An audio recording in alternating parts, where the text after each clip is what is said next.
বাংলাদেশে কোনো রাজনৈতিক দলের দ্বিদলীয় রাজনীতি আমরা যেটা দেখে আসছি, কারো কোনো রাইটই নাই জামাতকে রাজাকার বলার।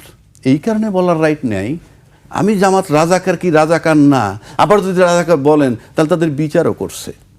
কিন্তু আমি রাইট নেই বলি কোন অর্থে? আপনারা তাদেরকে নিয়ে আন্দোলন করেছেন, আপনারা তাদেরকে নিয়ে মন্ত্রী বানিয়েছেন, তারপর আপনি কেন এটা বলবেন? সাইলেন্ট থাকা উত্তম। এখন আসেন, আপনি এনসিপির এরা জামায়াত কখনো বন্ধু হয়ে যায়, কখনো শত্রু হয়ে যায়, এটা কেন? মানে যার যখন প্রয়োজন আপনি যেটা বলছেন। এটার কারণ হচ্ছে রাজনৈতিক আদর্শ যদি আপনার না থাকে, আপনার শুধুই ক্ষমতায় যেতে হবে, আর শুধুই ক্ষমতায় যাওয়ার মানেটাই হচ্ছে অন্যভাবে লাভজনক। আমি আবারও বলছি, আমাদের আজকের বিষয় এনসিপি কি ভাঙছে। আজকে আমাদের সঙ্গে উপস্থিত আছেন জাতীয় নাগরিক পার্টি এনসিপির সিনিয়র যুগ্ম আহ্বায়ক সামান্তা শারমিন। আপনাকে স্বাগত জানাচ্ছি। আমাদের সঙ্গে আছেন বাংলাদেশ সুপ্রিম কোর্টের সিনিয়র আইনজীবী আবু হেনা রাজ্জাকি। আপনাকে স্বাগত জানাচ্ছি। এটা কিন্তু পার্টির আহ্বায়ক বারবার বলেছেন এবং আমাদের পলিসিও এটাই ছিল, এবং আমি নিজে একাধিক টকশোতে, এবং এটা ভাইরাল টকশো হয়েছে যে 300 আসনে আমরা অবিচল থাকবো। এখন কিন্তু আমি মিথ্যাবাদী এই মুহূর্তে, এবং এক স্বতন্ত্র নির্বাচন ছাড়া আমরা অন্য কোনো কিছু ভাবছি না। জোট আমরা করব না, করলে তো বলতাম। এটা চ্যানেল 24-এর একটা টকশো, এবং ওইটা প্রায় ভাইরাল। সো এই যে ক্লিপটা রয়ে গেল ইতিহাসে, আমি কিন্তু এখন মিথ্যাবাদী। সো এইরকম অসংখ্যবার মানে আহ্বায়ক সাহেব নিজে বলেছেন যে 300 আসনে প্রার্থী দেবেন এবং স্বতন্ত্র ইলেকশন করবেন। এইটাই হচ্ছে পার্টির পলিসি। যখন আপনি মূলগত এই জিনিসটা পরিবর্তন করবেন, তখন আসলে নির্বাহী কমিটির মধ্য দিয়ে এটা ডিসিশন নেওয়া ঠিক না, উচিত না বলবো না, ঠিক না। আমি এই পর্ষদ থেকে সরে আসলেন কেন? এটা আমার কিছু ব্যক্তিগত কারণ ছিল, এই কারণে আমি সরে আসছি। আর রাজনৈতিক পর্ষদের যারা আছেন তারা আসলে সিদ্ধান্তটা নিয়ে থাকেন মানে ইউজুয়ালি। কিন্তু আবার ধরেন আপনি এটা জানেন যে মানে দলের যে মূলগত বিষয়, একদম যেই দিকে একদম খুবই কোর কিছু পলিটিক্যাল সিদ্ধান্তের ব্যাপার, ওইটা কিন্তু আসলে আহ্বায়ক সদস্য সচিব নেন। কারণ ফর্মালি আহ্বায়ক হচ্ছে মানে যে কনভেনিং কমিটিতে আহ্বায়কই আসলে সর্বেসর্বা থাকেন ইউজুয়ালি, কারণ উনি আহ্বান করছেন এবং উনি গুছাচ্ছেন পুরোটা। সো আহ্বায়ক সদস্য সচিব আসলে এখানে ওই একদম কোর যে প্রিন্সিপালগত জায়গা থেকে এই সিদ্ধান্তগুলো তারা নিয়ে থাকেন আর কি। আবু হেনা রাজ্জাকির কাছে আসতে চাই। আপনি নিশ্চয়ই সবকিছু দেখছেন, একজন নিরপেক্ষ অবজারভার হিসেবে কোনো কিছু আপনার চোখ এড়ায় না। আপনি কি মনে করছেন আসলে এই পরিস্থিতিতে? নতুন রাজনীতিকের কথা বলছিলেন, যে ডানপন্থার রাজনীতির উত্থানের কথা বলছিলেন, এনসিপির অবস্থান কথা বলছিলেন। আপনি কিভাবে দেখছেন আসলে বিকল্প শক্তি বা তৃতীয় শক্তির উত্থান কত দূর, বা আসলে আদৌ কি সম্ভব কিনা?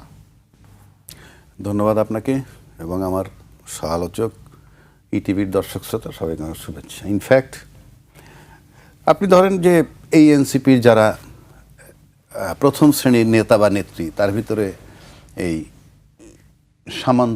সামান্তা শারমিন একজন অন্যতম নেত্রী, আমি বলবো, শ্রদ্ধা রেখে বলছি। তাদের অনেক কথা আছে জামাত বিরোধী। নাসিরুদ্দিন পাটোয়ারির বক্তব্য আছে, যেমন নাসিরুদ্দিন পাটোয়ারি বলছিল জামাতকে বলবো ভণ্ডামি বাদ দেন, এটা, এবং জামাতের বিচারের দাবিও করেছেন। হ্যাঁ, আপনাদের মনে এক অন্তরে আর এক, এটা বলেছে নাসিরুদ্দিন। আওয়ামী লীগ এবং জামাত দিল্লির এক্সটেনশন সেটা বলেছে। তারপরে জামাতের কার্যক্রম এরশাদের মতো, এটা বলছে সার্জিস। জামাত আর সামন্ত মনেই আছে কি বলছে, বিরুদ্ধেই বলছে। আবার কেউ বলছেন যে জামাত কি কোনো ইসলামী দল, তার সঠিকভাবে জানি না এবং মনেও করি না, এটা হাসনাত আবদুল্লাহ বলেছে। ইসলামী দল যদি মন না করে সেটা তার ব্যাখ্যা, ওটা নিয়ে আমি বিতর্কে যাচ্ছি না, বাট আলটিমেটলি এটা তার বিরুদ্ধে যায়, মানে জামাতের বিরুদ্ধে যায়। আবার জামাত ইসলামী দল নয়, জঙ্গি সংগঠন, সরোয়ার তুষার বলেছে। জামাত ইসলামীর পিয়ার পদ্ধতি আন্দোলন পরিকল্পিত রাজনৈতিক প্রতারণা, এটা বলছে নাহিদ ইসলাম, ওনাদের আহ্বায়ক। মানে এই কথাগুলো বলার পিছনে কারণ হলো এই না যে তাদেরকে আমি এখন বলবো তোমরা জামাতে বা আপনারা জামাতে কেন যোগ দিছেন। জামাতে এইগুলি বলে তারপরে আপনি যোগ দিছেন কেন, এটা বলার জন্য আমি বলি নাই। এবং এটা নিয়ে যদি কেউ নিন্দা করে, অনেকেই করতে পারে, আমি মনে করি তাদের রাইট নেই, অ্যাটলিস্ট পলিটিক্যাল লিডার যারা, কারণ তারা গত 53 বছর যাবত একটা বৃক্ষরোপণ করে গেছে যে রাজনীতিতে শেষ কথা বলতে কিছু নাই। সুতরাং একজন রাজনীতিবিদ সে তার ইচ্ছা মতো করবে যখন যেটা মনে করবে। পাশাপাশি জামাতকে যদি আমি রাজাকার হিসেবে চিহ্নিত করি, যদিও আমি সম্প্রতিকালে 53 বছরের ইতিহাস, বিশেষ করে এরশাদ পতন থেকে শুরু করলে আজকে পর্যন্ত বাংলাদেশে কোনো রাজনৈতিক দলের দ্বিদলীয় রাজনীতি আমরা যেটা দেখে আসছি, কারো কোনো রাইটই নাই জামাতকে রাজাকার বলার। এই কারণে বলার রাইট নেই, আমি জামাত রাজাকার কি রাজাকার না, আবার যদি রাজাকার বলেন তাহলে তাদের বিচারও করছে। কিন্তু আমি রাইট নেই বলি কোন অর্থে? আপনারা তাদেরকে নিয়ে আন্দোলন করেছেন, আপনারা তাদেরকে নিয়ে মন্ত্রী বানিয়েছেন, তারপর আপনি কেন এটা বলবেন? সাইলেন্ট থাকা উত্তম। এখন আসেন, আপনি এনসিপির এরা জামায়াত কখনো বন্ধু হয়ে যায়, কখনো শত্রু হয়ে যায়, এটা কেন? মানে যার যখন প্রয়োজন আপনি যেটা বলছেন। এটার কারণ হচ্ছে রাজনৈতিক আদর্শ যদি আপনার না থাকে, আপনার শুধুই ক্ষমতায় যেতে হবে, আর শুধুই ক্ষমতায় যাওয়ার মানেটাই হচ্ছে অন্যভাবে লাভজনক। আমি আবারও বলছি, অন্যভাবে লাভজনক, এবং সেটাকে আপনি ফাইনালি যখন আপনার বন্ধু হচ্ছে তখন তিনি রাজাকার থাকেন না, গায়ে থেকে তখন গায়ে থেকে ঘ্রাণ পান। ঘ্রাণ যখন বন্ধু হন তখন, যখন প্রয়োজন হয় না তখন আপনি গন্ধ পাচ্ছেন। মানে এই যে দ্বিচারিতা, এইটা আপনি শুনেন, এখনো তো দলীয় প্রভাব থাকে, বড় দল থাকে, সাধারণরা কিছু করতে পারে না, বলতে পারে না। তো সেক্ষেত্রে আপনি মনে করেন দীর্ঘ 15 বছর যে শেখ হাসিনার বিরুদ্ধে আন্দোলন সবাই করেছে দাবি করি, অথচ সবাই দাবি করা সত্ত্বেও কিন্তু কিছুই হয় না। ইনফ্যাক্ট 5ই আগস্ট যেখানে আমরা ছিলাম ঠিক সেই অবস্থায় কিন্তু নির্বাচন হতে যাচ্ছে। মানে সংবিধান কোনটা বলবেন? পুরনোটা। অথচ পুরনোটার ধারে কাছ দিয়ে আপনি নাই। ওই সংবিধানে কোনো নিয়মই ফেব্রুয়ারি 2026 নির্বাচন হয় না। তা সেই বিতর্কে আমি যাচ্ছি না, কারণ এখন যেহেতু নির্বাচনের ট্রেন্ডটা চলছে, আজকে অলরেডি নমিনেশন পেপার জমা দিয়েছেন, বিভিন্ন দল জমা দিয়েছেন, সুতরাং সেই বিতর্কে যাচ্ছি না। বাট আমি নিশ্চিত করে বলে দিচ্ছি, সম্পূর্ণ বেআইনি কায়দায় একটা নির্বাচন হতে যাচ্ছে। এবং আপনি যদি বেআইনি কায়দায় নির্বাচন হতে যাচ্ছে আপনি বলছেন? আপনি কোন বিধানে করছেন বলতে হবে তো আপনাকে। আপনি তো বলছিলেন যে অন্তর্বর্তী সরকারের অন্তর্বর্তী সংবিধানের অধীনে করছেন। সেটা তো রাজনীতিবিদরা এখনো বলেননি যে আমরা অন্তর্বর্তীকালীন সরকারের অন্তর্বর্তীকালীন সংবিধান মোতাবেক নির্বাচন করতেছি। এটাকে আদৌ বলছেন? বলেননি। ওনারা একদিকে নির্বাচন চান, আরেকদিকে একটা বৈধতা দিতে চান না। মানে আপনি কোন প্রক্রিয়ায় যাচ্ছেন বিষয়গুলো। আবার যদি ওনারা বলেন যে অন্তর্বর্তীকালীন সরকারের অন্তর্বর্তীকালীন সংবিধানে, তাহলে ওনার 72-এর নিয়ে, যেটা নিয়ে আমি একটা ক্যাপিটাল বানায় রাখছি, আমার ওটা নষ্ট হয়ে যায়, মানে 72 সংবিধানে অস্বীকার করা হয়, এরকম একটা ভাব। কিন্তু একবারও ভাবেন না যে সময়ের দাবিতে সব কিছুর পরিবর্তন হয়, স্ট্রাকচার ঠিক থাকে। যেমন আপনি এই যে স্ট্রাকচারের উপরে একটা বিল্ডিং হয়, এটার স্টাইল ডিজাইন কিন্তু চেঞ্জ করা যায়, স্ট্রাকচার ঠিক রেখে। আপনি এই নির্বাচন নিয়ে প্রশ্ন তুলছেন যে আইনগত ভিত্তি নিয়ে। ইয়েস, আইনগত ভিত্তি আমি প্রশ্ন তুলছি। তাহলে নির্বাচনের পরে তো কেউ চ্যালেঞ্জ করতে পারে যেটা আইনগত ভিত্তি। চ্যালেঞ্জ করলে কিছু হবে না এখানে। আপনি চ্যালেঞ্জ করলে কিছু হবে না। আপনি এই যে নির্বাচনটা যেভাবে হতে যাচ্ছে, সেটা কি কেয়ার করতেছে কে?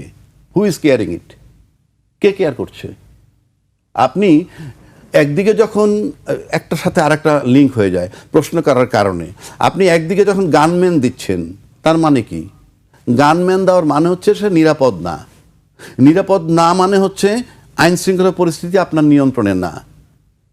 আপনি এই নির্বাচনকে কেন্দ্র করে হাদি নিহত হইল, সে একজন ক্যান্ডিডেট। তারপরে চট্টগ্রামের 8-এ বিএনপির ক্যান্ডিডেট গুলি মারা হয়েছে। তারপরে আপনি যদি ধরেন এখন পর্যন্ত একটা অস্ত্র উদ্ধার হয় নাই, পুলিশের লুট হওয়া অস্ত্র উদ্ধার হয় নাই। আপনি সব কিছু আবার উল্টা দিকে অস্ত্র বরাদ্দ দিচ্ছেন, যে নিজের অনিরাপদ মনে করে তাহলে অস্ত্র নেন। তাহলে বিষয়টা দাঁড়াচ্ছে কি? সব কিছু কী চিত্র দেয় বলেন? আপনি হাদির ব্রেইন অপারেশন করতে পারলেন না। গ্রাউন্ড কি ছিল জানেন? গ্রাউন্ড ছিল বডি স্টেবল না। এটা জানেন তো? তাকে সিঙ্গাপুরে যখন নিল, তার ব্রেইনে অপারেশন করার কথা, বডি স্টেবল হয় নাই বিধায় অপারেশনটা করতে পারে নাই। তার মানে বডিটাকে যদি প্লেইং ফিল্ড ধরেন আর মাথাটাকে যদি নির্বাচন ধরেন, তাহলে বডি স্টেবল না হলে অপারেশন করা যায় না। একইভাবে মাঠ ঠিক না হইলে নির্বাচন করা যায় না। অথচ আমরা শুনছি এর আগে একে অপরকে বলতেছে নির্বাচন প্রশাসন ওদের কথায় চলে, আর এক পক্ষ বলে প্রশাসন এদের কথায় চলে। তাহলে প্রশাসন কেউ না কেউর কথায় যদি চলে, তাহলে তো ফিল্ডটা ঠিক নাই। তো সেই বিতর্কে আমি যাচ্ছি না। এখন বলা হচ্ছে যে এই যে এনসিপির যারা জামাতে যোগ দিছে, সঠিক ব্যাঠিক তাদের ব্যাপার, তারা রাজনীতিবিদ, আমার সামনে আছে সে। কিন্তু আমি প্রশ্ন আমার অন্য জায়গায়। আমি বলতে চাচ্ছি যে বাংলাদেশে এখন স্বাধীনতার পক্ষ বিপক্ষ শক্তি বলতে যে ইয়েটা কার্ডটা চালাইতো, এটা চালানো কঠিন অপরাধ। কেন অপরাধ? আমি দুইজন বিশিষ্ট মুক্তিযোদ্ধার কথা যদি বলি, তারা কারা? একজন মেজর আখতারুজ্জামান, তার দীর্ঘদিন যে রাজনীতির কেরিয়ার, সে কোথায় যোগ দিছে? জামাত। এলডিপির কর্নেল অলি, তার মতো একজন মানুষ হয়? উনি মুক্তিযোদ্ধা, উনি যোগ দিলেন কোথায়? জামাতে। তার মানে কি? মেজর আখতারুজ্জামানের 5 বার বহিষ্কার করা হয়েছে, 5 বার আবার ফেরত নেওয়া হয়েছে। তার মানে কি? সে যোগ দিছে জামাতে। এলডিপির অলি সাহেব দীর্ঘ কেরিয়ার, জিয়াউর রহমান সাহেবের সাথে সহযোদ্ধা ছিলেন উনি। ওনার অ্যাকশন, ওনার সব কিছুতে মনে হয়েছে যে বিএনপিকে সে মনে প্রাণে ভালোবাসে। আমার সাথে তার কথা হয়নি, কারণ নাহলে দীর্ঘ এতদিন থাকেন। উনি এসে যোগ দিলেন, তার মানে কি? এখন আপনি এই কর্নেল অলি কি রাজাকার? মেজর আখতারুজ্জামানকে আপনি কি রাজাকার বলবেন, নাকি জামাতরে মুক্তিযোদ্ধা বলবেন? কারণ সব তো এক জায়গায় মিক্সড হচ্ছে। জুলাই চেতনার এরা ধারণ করে, এদের ব্যাপারে কোনো সন্দেহ আছে যে আমরা জুলাই চেতনা ধারণ করে কি করে না? এদের ব্যাপারে কোনো ডাউট নাই। আমি করি কি করি না আমার ডাউট থাকতে পারে আপনার, এদের ব্যাপারে ডাউট নাই। তাহলে জুলাই চেতনা যারা ধারণ করে, কারা সবচেয়ে বেশি এই জুলাই চেতনার বিরোধী? তারা হলো আওয়ামী লীগ। কারণ এই জুলাই চেতনার নামে তাদেরকে সরায় দেওয়া হয়েছে। সেই আওয়ামী লীগও কিন্তু, আওয়ামী লীগের অনেক লোক, নেতাকর্মী কিন্তু কোনো না কোনো দলে যোগ দিচ্ছে, আমরা জানি। তো আপনি যে দলে আওয়ামী লীগের ঠাঁই হবে, সেই দলে তো এনসিপির লোকের ঠাঁই হওয়ার কথা না। সেই বিতর্কে আমি যাচ্ছি না। বিতর্কটা হইলে এই, জামাতকে আমরা এখন কি বলবো? আওয়ামী লীগের ঠাঁই আসলে কোথায় নেই? কোন দলে আপনি দেখছেন বা দেখছেন না? নাই কোন দলে, সেটার আরেকটা প্রশ্ন। আপনি যেমন ধরেন, এই যে জুলাই অভ্যুত্থানটা হইল, সেখানে নাকি ছাত্রলীগেরও কিছু লোক অথবা জামাত শিবিরের কিছু লোক ছাত্রলীগ পরিচয়ে লুকাইছিল, আবার ছাত্রলীগ পরিচয়ে লুকিয়েছে, আবার ছাত্রলীগেরও কিছু শিবির পরিচয়ে লুকাইছিল, যারা এই আন্দোলনগুলো করেছে। সময়ের ব্যবধানে বিষয়টা প্রমাণিত হয়েছে বা ওপেন হয়েছে। আমার বক্তব্যটা হইলে, এখন বাংলাদেশে এখন আপনি কাকে স্বাধীনতার পক্ষের বলবেন, কাকে স্বাধীনতার বিপক্ষের বলবেন? এক। আর স্বাধীনতা যদি আপনি ধরেন 71 সালকে, আমরা কিন্তু সবাই পরিষ্কার একটা কথা বলতে চাই, 71-এর পরের এক্সটেনশন হলো 24। কারণ 71 সালের স্বাধীনতা যুদ্ধের পর থেকে বাংলাদেশ কখনো স্টেবল হয় নাই পলিটিক্যালি, রাজনৈতিকভাবে, বরং দমায়ে রাখা হয়েছে, সবসময় দমায়ে রাখছে। যে যখন ক্ষমতায় ছিলেন তার বিরুদ্ধে যাওয়া যাবে না, বক্তব্যে যাওয়া যাবে না। ফাইনালি যিনি টানা 14-15 বছর দমায়ে রাখলেন, সেখানে একটা বিস্ফোরণ হইল। সেই বিস্ফোরণ মানে কিন্তু এই না যে এটা নতুন কোনো চেতনার কথা বলছি। ওই যে 71 সালের পর থেকে যেভাবে রোলিং করে আসছিল, সেটা বিতাড়িত হওয়া প্রয়োজন ছিল, এবং সবাই সেই বিতরণটা চাচ্ছিলেনও। এবং ইন্টারেস্টিং ব্যাপার হলো, যারা এই বিতরণটা করলো, এই বাংলাদেশে 3টা দলের কথা বলি, আমি নাম বলবো না, সবাই বুঝে নেবেন, আপনি আমাকে সেকেন্ড কোশ্চেন করেন না। বাংলাদেশে একটা দল আছে নেতা এবং কর্মী নির্ভর, নেতা কর্মী নির্ভর, আর একটা দল হল সমর্থক নির্ভর, আর একটা হলো ক্যাডার নির্ভর। এই সমর্থক নির্ভর যে দল, তাদের কিন্তু সমর্থক আছে, নেতাকর্মী ওই রেটে নাই। কারণ এই দলটা যখন তৈরি হয়েছে, তার বহু আগে আওয়ামী লীগ তৈরি হয়েছে। তাহলে এই দলে আসছে কারা? বিভিন্ন জায়গা থেকে এসে সমর্থক গোষ্ঠী আছে। আর সমর্থক গোষ্ঠী থাকলে তাকে আপনি আন্দোলন জোরালো তারা করতে পারে না, যে কারণে আওয়ামী লীগের নেতাকর্মীরা সহ 15 বছর রাজত্ব করছে। আর ক্যাডার ভিত্তিক রাজনীতি যারা করেন, তাদেরকে সব দলেরই লাগে। এরশাদ বিরোধী আন্দোলনেও ক্যাডার ভিত্তিক লাগছে। কেন লাগে? ক্যাডার ভিত্তিক রাজনীতি সব রাজনীতির দলে কেন লাগে? এই তো ক্যাডার লাগে কেন, সেই জবাব তারা দিবে, কারণ তারা নিছে। আবার এই ক্যাডার ভিত্তিক রাজনৈতিক দল নিয়ে মন্ত্রীও বানাইছে। তার মানে কি, ক্যাডার ভিত্তিক সবাই লাগে।